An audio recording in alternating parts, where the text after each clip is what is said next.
Gizli gizli dertler gelir üstüme. Kör olaydım, neler gördü gözlerim.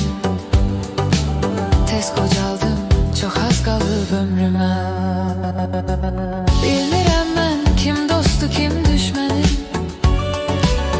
Ürəyimi sındırdılar hey mənim.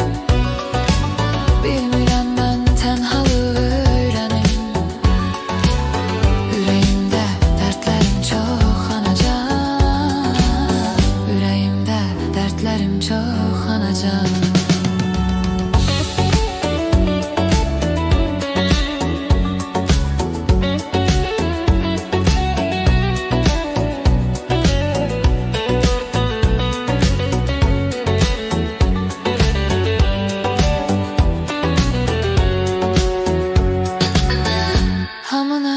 Özüm kimi bilmişəm, tanımamışam, dertlerimi bölmüşəm. İndi yalnız yanımda heç kimse yok. Biri gelsin desin seninleyəm gelmişsən. Bilmirəm mən kim dostu kim düşməni. Ürəyimi sındırdılar hey mənim. Bilmirəm mən tənhalığı öyrənim.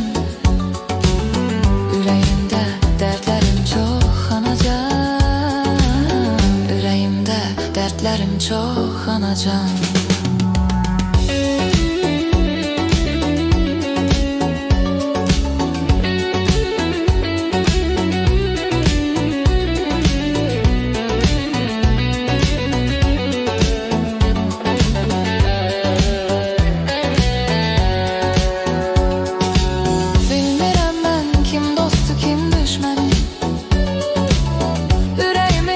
Sındırdılar hey mənim.